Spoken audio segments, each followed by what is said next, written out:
हमने बहुत विस्तार के साथ सारी बात को रखा। 13 सूत्री मानपत्र के संबंध में भारतीय मजदूर संघ के नेतृत्व में लगातार चर्चाएं, 2 दौर की चर्चाएं हो चुकी है।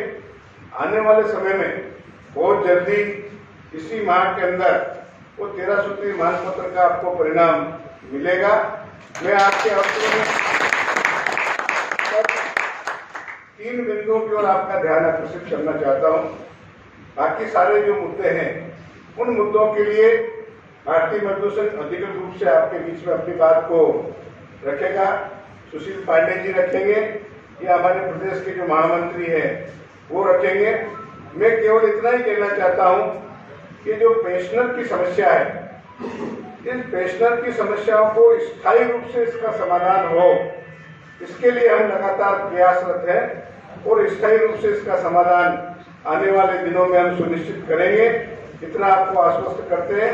मध्य प्रदेश के माननीय मुख्यमंत्री जी ने इस प्रदेश में लगभग 10 लाख के करीब सभी विभागों में, इवन पुलिस सहित सब विभागों में काम करने वाले 10 लाख के करीब पेंशनर है और पेंशनरों के विभिन्न संगठनों के साथ में वो चर्चा करने के लिए तैयार है।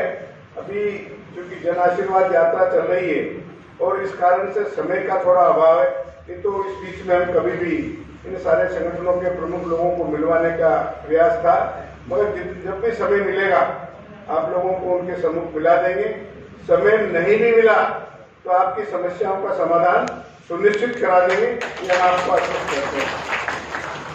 दूसरा मुद्दा आउटसोर्स का। आउटसोर्स के संबंध में राज्य सरकार के श्रम विभाग के द्वारा हमने एक परिपत्र निकलवाया है।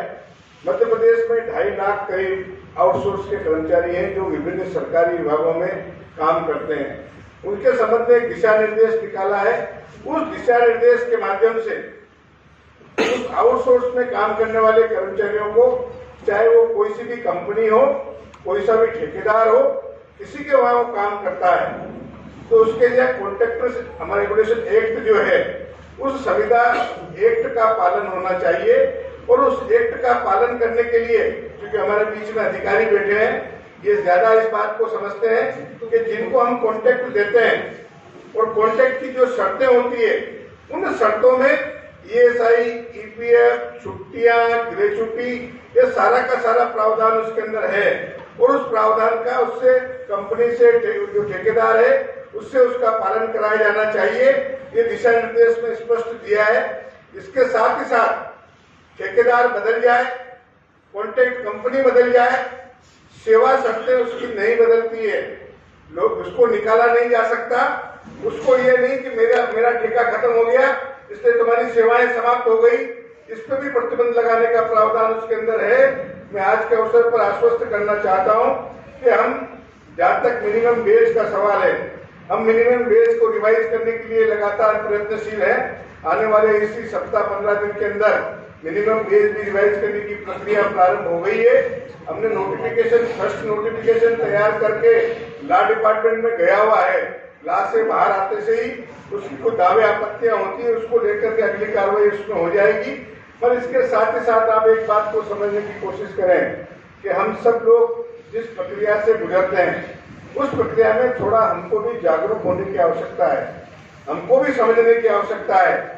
हमने विद्युत मंडल की 5 कंपनियों के सामने, सरकार के सामने इस बात को रखा है कि मूल जो हमारी स्थायी संख्या थी उस स्थायी संख्या में लगातार कमी होते होते कमी हो रही है और कमी होते रहे। आज हम आउटसोर्स से पूरी कंपनियों को चलाने जा रहे हैं, इसलिए इस आउटसोर्स में जो टेक्निकल हैंड है, जो पढ़ा लिखा है, 10वीं 12वीं पढ़ा लिखा है, ITI है, डिप्लोमा है, ऐसे और एक्सपीरियंस अनुभव प्राप्त है, ऐसे सारे लोगों को इसी व्यवस्था के तहत संविदा बनाया जाना चाहिए। अभी आपने देखा होगा हमने अतिथि विद्वान और अतिथि शिक्षकों को भी इस परिधि के तहत 50% लोगों को उनको अंदर लेने का प्रावधान किया है। इस प्रकार की व्यवस्था इसमें भी बने, इस बात के लिए हमारा प्रयास है। हम मिनिमम वेज को रिवाइज करने के लिए प्रयत्नशील हैं। बाकी सारे मुद्दे ये तिवारी जी के पास में भी होगा, इनके पांडे जी के पास में होगा, नहीं तो भी एक कॉपी आपको दे दूंगा आउटसोर्स वाले। और यहाँ के जो हमारे पश्चिम क्षेत्र विद्युत वितरण कंपनी की जितनी भी यूनियन है वो भी इसको पढ़े और पढ़ करके इसका पालन करवाए, ये उन सबकी जिम्मेदारी है। हम सब ठीक प्रकार से करेंगे। अनुकंपा नियुक्ति का एक प्रकरण है 2012 के पहले का, उस संबंध में सरकार मानने को तैयार नहीं, उसके बावजूद भी काफी आग्रह प्रयास करने के बाद में इस पे विचार करने के लिए वो तैयार हो गए हैं। तो विचार करने के कारण हम आपको ये कह सकते हैं कि आने वाले दिनों में इसमें भी कोई सुखद परिणाम आ सकता है। ये 3 बिंदु जो थे, बाकी 13 आपकी जो मांगे हैं, इसके संबंध में जो चर्चा हो रही है वो विस्तार से हमारा संगठन का, क्योंकि हम सरकार के प्रतिनिधि होने के नाते हमारी अपनी मर्यादा दायरा है, उस दायरे में ही बोल सकते हैं। बाकी इसके साथ साथ हम आपको ये आश्वस्त कर रहे हैं कि बहुत लंबे समय के बाद आपस में मिलने का अवसर मिला है। हमारी एकता, भाईचारा और थोड़ा प्रगाढ़ हो, मजबूत हो। हम नए पुराने लोग थोड़ा नए लोगों को एडजस्ट करना भी सीखे, नए लोगों के साथ में संगठन के साथ उनको जोड़ना भी सीखे। हम नए पुराने मिलकर के ठीक प्रकार से, क्योंकि आने वाले दिनों में इस मध्य प्रदेश की 5 कंपनियों को चलाने वाला ये नया जनरेशन जो है, यही इसको चलाएगा।